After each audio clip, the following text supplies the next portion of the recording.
Hi friends, this is Himanshu from Dev advisory. और आज के इस वीडियो में हम निफ्टी और बैंक निफ्टी का एनालिसिस देखेंगे और फिर 5 मिनट के टाइम फ्रेम में आप निफ्टी और बैंक निफ्टी में काम करना हो तो एक जो बेसिक प्राइस एक्शंस है वो मैं आपके साथ डिस्कस करूंगा। वो आपको ट्रेडिंग में काफ़ी हेल्पफुल रह सकती है, ये जो इंडाइसिस है उसको ट्रेड करने के लिए। फिर जो मेरी कुछ ट्रेडिंग वीकनेसेस है उस पर मैं काफ़ी काम कर रहा हूँ अभी भी, और उसकी वजह से क्या है कि काफ़ी फ़र्क पड़ा है मेरे पीएनएल में। तो मैं क्या मेरी वीकनेसेस है और मैं कैसे काम किया उस पर, वो मैं आपके साथ डिस्कस करूँगा, तो आपके ट्रेडिंग में भी वो हेल्पफुल रह सकता है। फिर जो टाटा स्टील का जो हमने ट्रेड कल डिस्कस किया था बहुत ही डिटेल में, उस पर थोड़ा मैं ब्रीफ करूँगा। और उसी तरह का एक ट्रेड मैंने निफ्टी में प्लान किया था एंड दैट इज़ 1:10 का ट्रेड था एलियट वेव के हिसाब से, वो मैं आपके साथ डिस्कस करूँगा। और लास्ट में हम कुछ स्टॉक्स डिस्कस करेंगे जिसमें शॉर्ट टर्म में एक अच्छा मोमेंटम बन सकता है। तो ये निफ्टी का डेली चार्ट है और देखिए कि मार्केट जो है हायर रेंज में कंसोलिडेट हो रहे हैं, और अब जो हमने यहाँ से मूव एंटिसिपेट किया था उस हिसाब से मूव आ गया है। तो अब क्या है कि हर रोज ट्रेडिंग करना ज़रूरी नहीं है, अभी कोई मेजर डेवलपमेंट भी नहीं है, बट एक इम्पॉर्टेंट रेफरेंस पॉइंट जो है दैट इज़ अराउंड 14,933, और अभी 1 या 2 दिन में एक्सपायरी भी है। तो फिर क्या है कि मार्केट थोड़ा वॉलेटाइल भी रह सकते हैं। तो अभी ऐसा कोई मेजर डेवलपमेंट भी नहीं है, बट 15,000 के ऊपर एक्सपायरी दे ऐसी प्रोबेबिलिटी ज़्यादा लग रही है। और एक स्ट्रॉन्ग सपोर्ट जो हमने डिस्कस किया है वो है 15,050, और 15,150 का भी एक स्ट्रॉन्ग सपोर्ट हो ऐसा लग रहा है। तो उस लेवल के आसपास आता है तो फिर क्या है कि कुछ प्राइस एक्शन देख के हम ट्रेड को प्लान कर सकते हैं। अब हम बैंक निफ्टी का थोड़ा डिस्कशन कर लेते हैं यहाँ पर डेली के चार्ट पे, कि जैसे हमने कल डिस्कस किया था कि ये जो कैंडल है उसका जो लो है बहुत ही इंपॉर्टेंट रेफरेंस पॉइंट है हमारे लिए शॉर्ट टर्म के लिए। और जब तक ये लो ब्रीच नहीं होता है दैट इज़ अराउंड 32,184, तो यहाँ पे क्या है कि 36,600 के आसपास जाने की प्रोबेबिलिटी ज़्यादा लग रही है।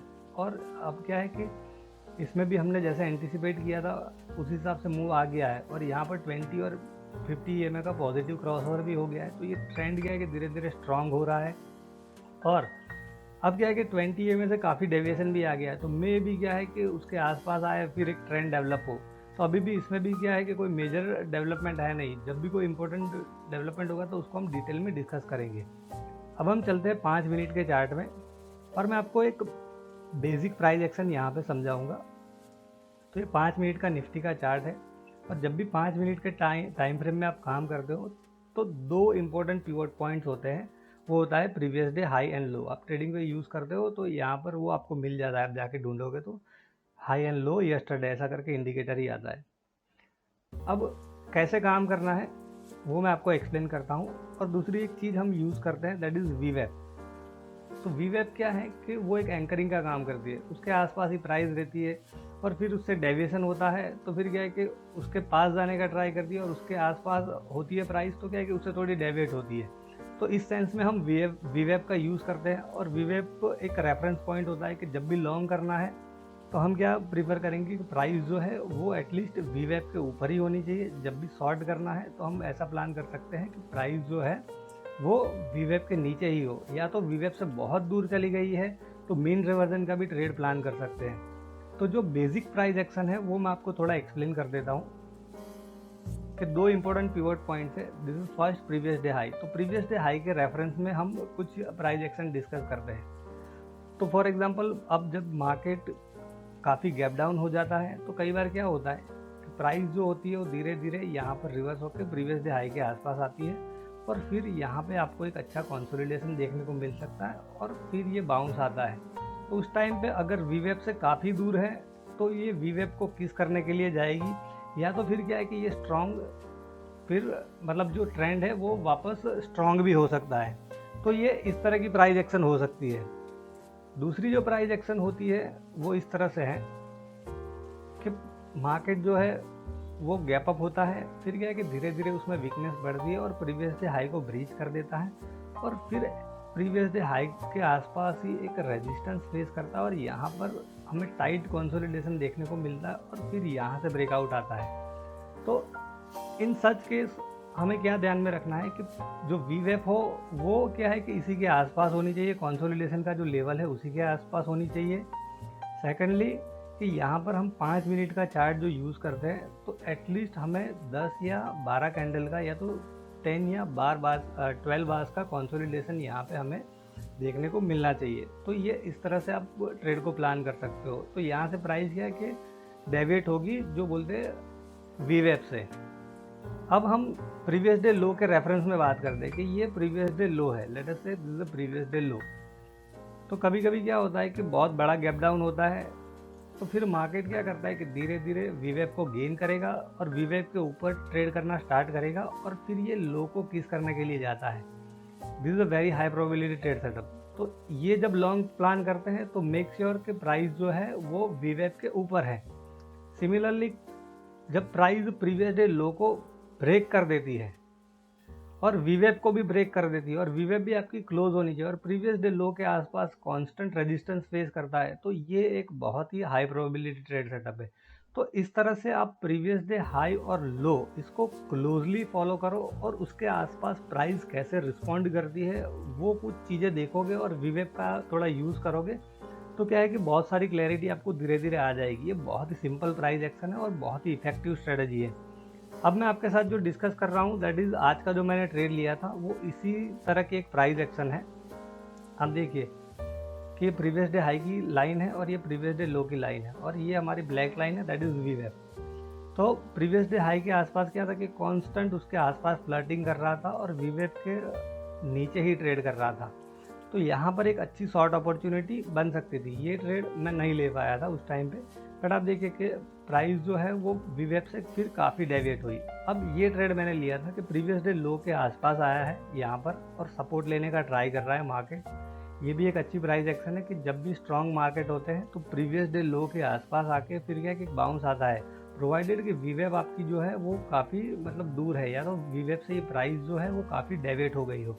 और यहाँ पर मेरा एक्चुअल प्लान था कि ये 150 या 160 की रेंज में आएगा और एक कंसोलिडेशन मिलेगा फिर मैं बाय करूँगा। बट क्या है कि अब ये एक लेवल था दैट वाज अराउंड 15,186 के आसपास और मार्केट क्या है कि जैसे ही ये यहाँ पर बुलिश कैंडल बनाई और मेरा प्लान ये था कि अगर ये हाई को ब्रीच करेगा तो ये स्टॉप लॉस लेके मैं बाय करूँगा और मेरा जो टारगेट था वो ये था कि वो वीवेप को जाके किस करेगा और एग्जैक्टली उसने वीवेप को जाके किस किया है।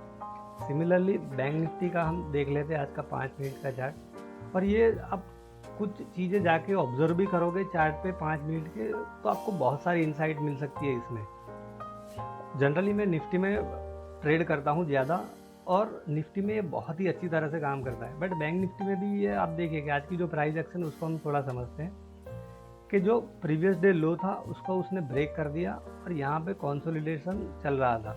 ठीक है, अब क्या है कि कंसोलिडेशन जब चल रहा हो तो जल्दी मत करना कभी भी, क्योंकि यहाँ पर हम सेल करना नहीं प्रिपेयर कर सकते। तो उसका रीज़न क्या है कि 5 मिनट का चार्ट है और प्राइस उस टाइम पे क्या थी कि जो वीवेप है उससे ऑलरेडी डेविएट हो चुकी थी। अगर ये वीवेप यहाँ पर होती और यहाँ से जो नीचे की तरफ मूव आता तो यहाँ पर हम शॉर्ट प्लान कर सकते थे, गॉट माई पॉइंट। बट अब क्या था कि वीवेप जो है वो काफ़ी दूर थी तो यहाँ से हम मीन रिवर्जन का ट्रेड प्लान कर सकते हैं कि अब यहाँ पर एक बेस बनाया तो एक सिंपल प्लान ये था कि ये हाई को क्रॉस करेगा।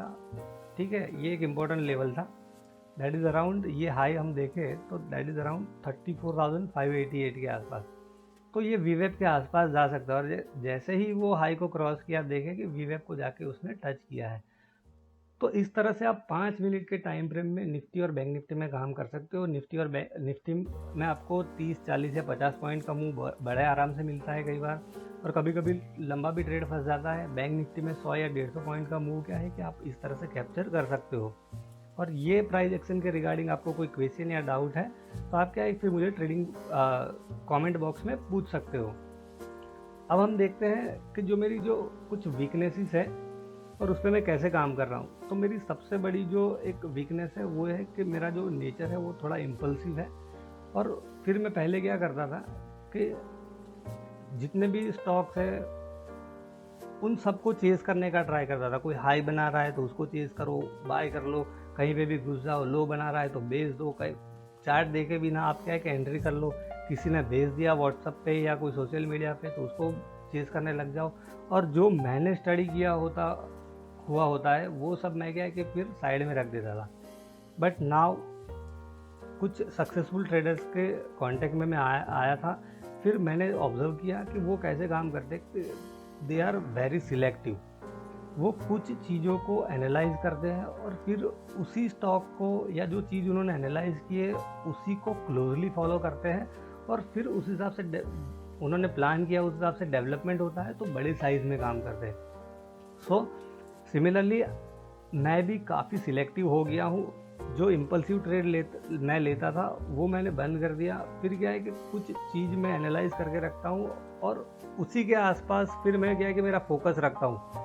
और द बेस्ट वे इसमें मुझे सबसे ज़्यादा हेल्प मिली है वो है अलर्ट से। अलर्ट एक बहुत ही यूज़फुल टूल है एंड आई हाईली रिकमेंड कि आप अपने ट्रेडिंग में अलर्ट्स का यूज़ करो। फॉर एग्जांपल देखिए, ये ट्रेडिंग व्यू में आप यहाँ पर अलर्ट लगा सकते हो अगर ट्रेडिंग व्यू आप यूज़ करते हो तो।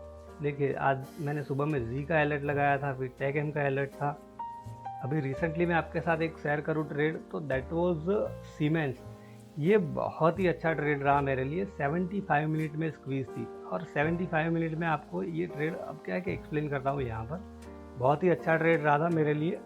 प्रीवियस डे हाई और लो को हम रिमूव कर देते हैं और कौन सी डेट को अलर्ट था ये यहाँ पर दिखाएगा, 10 मई। तो हम 10 मई पर जाएंगे और देखेंगे 75 मिनट में स्क्वीज थी उसमें। 10 मई सीमेंस का चार्ट पहले हम यहाँ पर ऐड कर लेते हैं एंड दिस ये रहा, आप देख रहे हो यहाँ पर ये स्क्वीज थी और ये जो हाई था उस दिन का ये 915 की कैंडल है और ये लेवल था 1890 के आसपास। आप देख रहे हो 1889 का हाई है और यहाँ पर मैंने अलर्ट सेट करके रखा था कि अगर ये हाई को क्रॉस करेगा आई विल गो लॉन्ग। और ये 75 मिनट में स्क्वीज थी और आप देखिए कि उसी दिन उसने क्या हाई बनाया था 1960 का। ये बहुत ही अच्छा ट्रेड रहा था। हालांकि मैं इंट्राडे में ही निकल गया था बट दूसरे दिन देखिए कि फिर गया कि बहुत बड़ा मूव आया था। सो इस तरह से अलर्ट्स आपको हेल्प कर सकते हैं। So don't chase each and every rabbit. Market में 7000 स्टॉक लिस्टेड है, हर एक को हम फॉलो नहीं कर सकते हैं और कुछ चीज़ों को आप एनालाइज करो, कुछ लेवल्स आप नोट डाउन करके रखो और फिर अलर्ट सेट करो। सिमिलरली मदरसुमी में भी एक बहुत ही अच्छा मूव मैंने कैप्चर किया था। हम देखिए यहाँ पर ये रिसेंट एग्जांपल है TCI एक्सप्रेस का 999 का मैंने अलर्ट सेट किया था। आप देख रहे हो डेट है 18 मई और उसमें भी बहुत अच्छा मूव मिला था। देन मदरसुमी में 227 का मैंने अलर्ट लगाया था, ये 6 मई का है। 227 का लेवल एक क्रूशियल लेवल, आप मदरसुमी का चार्ट देखोगे तो आपको पता चलेगा। और उसके बाद इंट्राडे में ही 10 रुपये का मूव आया था। ठीक है, तो इस तरह से आप अलर्ट्स का यूज़ करोगे तो आपके ट्रेडिंग में क्या है कि काफ़ी इम्प्रूवमेंट आ सकती है। और मोस्ट इम्पॉर्टेंटली हर एक चीज़ को मत फॉलो करो, कुछ स्टॉक्स आइडेंटिफाई करके उसको ही क्लोजली फॉलो करने का रखो। जैसे अभी भी मैं मदरसुमी को बहुत ही क्लोजली फॉलो करता हूँ। बजाज फाइनेंस का मैंने आपके साथ डिस्कस किया है, बजाज फाइनेंस को मैं बहुत ही क्लोजली फॉलो कर रहा हूँ। फिर मैंने आपको बताया था एक मैकडोवेल, शायद आपको याद नहीं होगा कि 563 का हमने स्टॉप लॉस लिया था, उसमें 15 मिनट के चार्ट में हमने डिस्कस किया था और 563 को उसने क्रॉस ही नहीं किया है और फिर ये एक अच्छा मूव आया है। फिर टाटा मोटर में भी रिसेंटली मैंने एक ब्लॉग में लिखा था कि 310, फिर क्या था कि वो 310 को उसने क्रॉस कब किया था, 4-5 दिनों के बाद। So this is the first point. तो अलर्ट से आप ये जो चीज़ है उसको काफ़ी हद तक इम्प्रूव कर सकते हो और हर एक चीज़ को मत चेज करो, स्टे फोकस्ड, ये पॉइंट है। दूसरा जो पॉइंट है वो ये है कि पहले मैं क्या करता था कि indicator to indicator, strategy to strategy jumping करता रहता था। आज ये काम नहीं कर रहा तो फिर उसको लगा लो, ये स्ट्रेटजी यूज़ नहीं कर रही है तो फिर स्ट्रेटजी चेंज कर लो, ये इंडिकेटर काम नहीं कर रहा है तो उसको लगा लो। और अभी भी क्या है कि मोस्ट ऑफ द ट्रेडर ऐसा ही करते हैं। But now I have created a निश and I highly recommend create your own निश। एक एरिया बना लो कि जहाँ पर आप अपनी स्ट्रेंथ बिल्डअप कर सको और उसी पे काम करो। फॉर एग्ज़ाम्पल मैं मेरा खुद का एग्जांपल बताऊं तो मेरी जो ट्रेडिंग है वो किसके रिवॉल्विंग है, इचिमुको का सेटअप, एलियट वेव और स्क्वीज, इसी के रिवॉल्विंग मेरी सब स्ट्रेटजीज हैं और इंट्राडे में कुछ प्राइस एक्शन है उसी के आसपास मैं काम करता हूँ। फॉर एग्जांपल हमने एक अभी रिसेंटली जो इचिमुको का ट्रेड सेटअप डिस्कस किया था निफ्टी का, वो मैंने वीडियो बना के पोस्ट किया है और आप देखिए कि ये एक एग्जांपल के तौर पर मैं आपको समझाता हूँ कि उसमें ये शॉर्ट ट्रेड आया था, ठीक है, एक लॉन्ग ट्रेड दूसरे दिन ही आया था, वी आर वेरी लक्की, और उसमें हमारा टारगेट अचीव हो गया। फिर ये 1 या 2 दिन के बाद शायद उसमें शॉर्ट ट्रेड आया था और टेलीग्राम पे मैंने आपको बताया था कि ये ट्रेड मैं नहीं ले रहा हूँ। उसका रीज़न क्या है? I am not a genius, but ये जो सिस्टम है उसको मैं क्लोजली फॉलो करता हूँ, काफ़ी प्रैक्टिस की हुई है। तो उससे फ़ायदा क्या हुआ है कि ये सिस्टम की मुझे स्ट्रेंथ एंड वीकनेस पता चली है। कोई भी एक सिस्टम और इंडिकेटर्स को आप रेगुलरली प्रैक्टिस करते हो, कंसिस्टेंटली फॉलो करते हो, तो फिर क्या है कि उसकी स्ट्रेंथ एंड वीकनेस आपको पता चलती है। बिकॉज कोई भी स्ट्रेटजी है वो क्या है कि हर एक मार्केट कंडीशन में कंसिस्टेंटली परफॉर्म नहीं करेगी। मार्केट्स आर हाईली डायनेमिक, तो स्ट्रेटजी में कुछ एडजस्टमेंट हमें करने पड़ते हैं। तो ये ट्रेड मैंने नहीं लिया था, I was not interested in these 100 points, ठीक है, और मैंने आपको बताया भी था। So the whole point is कि कंसिस्टेंट प्रैक्टिस करोगे 1 या 2 सिस्टम की और कुछ मतलब इंडिकेटर्स की, तो it will ignite your right intuition, और राइट प्रैक्टिस से राइट इंट्यूशन आता है।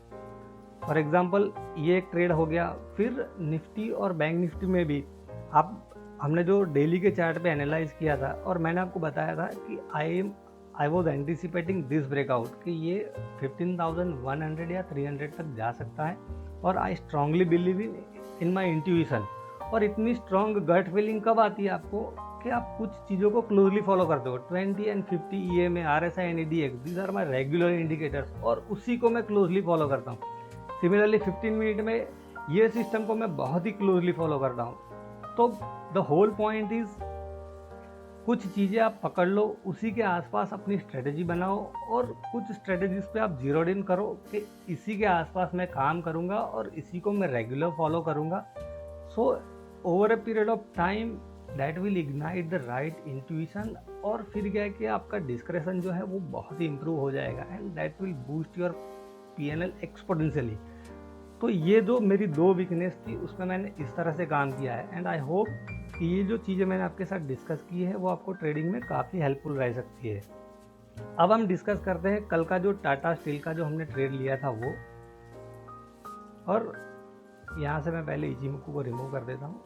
देखिए हमारी जो डिस्कशन थी it was totally objective, in a sense कि मैंने आपके साथ डिस्कस किया था कि ये जो डिक्लाइन है वो 5 सब वेव्स में है, तो ये वेव ए हो सकता है, ये जिगजैग लग रहा है बिकॉज क्या है कि ये 535 स्ट्रक्चर है, और यहाँ पर वेव बी में 0.618 तक बाउंस है।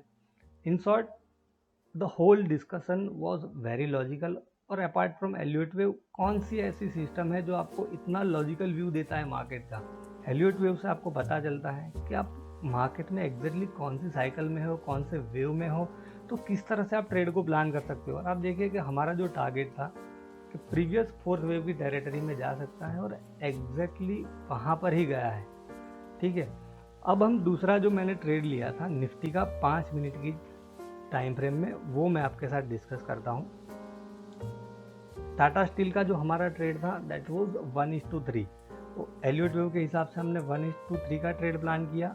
अब मैं 5 मिनट की टाइम फ्रेम में मैंने ट्रेड प्लान किया था निफ्टी का, और वो ट्रेड मैंने टेलीग्राम पे भी शेयर किया था कि this is the trade setup. वो ट्रेड सेटअप जिस दिन बना था, ये ट्रेड सेटअप अभी भी मैंने मार्क करके रखा है, और आप देखिए कि this is a leading diagonal, और फिर ये ABC का करेक्शन है, और एक्चुअल तो क्या है कि वेव बी के ऊपर, दैट मीन्स कि 14,705 के ऊपर ही एंट्री हो जाती है, बट मैंने यहाँ पर एंट्री ली थी कि अगर ये लीडिंग डायगोनल है तो एक स्ट्रॉन्ग इम्पल्सिव मूव आ सकता है, because leading diagonal is a powerful motive wave, और उसके बाद क्या है कि बड़े ट्रेंड की पॉसिबिलिटीज़ रहती है।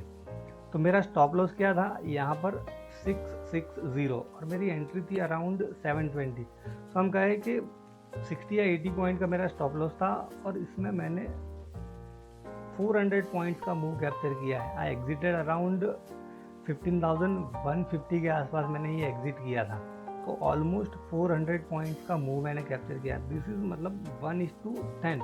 तो इस तरह का ट्रेड भी आप एल्यूट वेव को यूज़ करके प्लान कर सकते हो, और ये ट्रेड मैं पहले आपके साथ डिस्कस करता, although it was already discuss on Telegram, but Tata steel का जो ट्रेड डिस्कस किया है और अब मैं आपको बता रहा हूँ तो it will make more sense to you.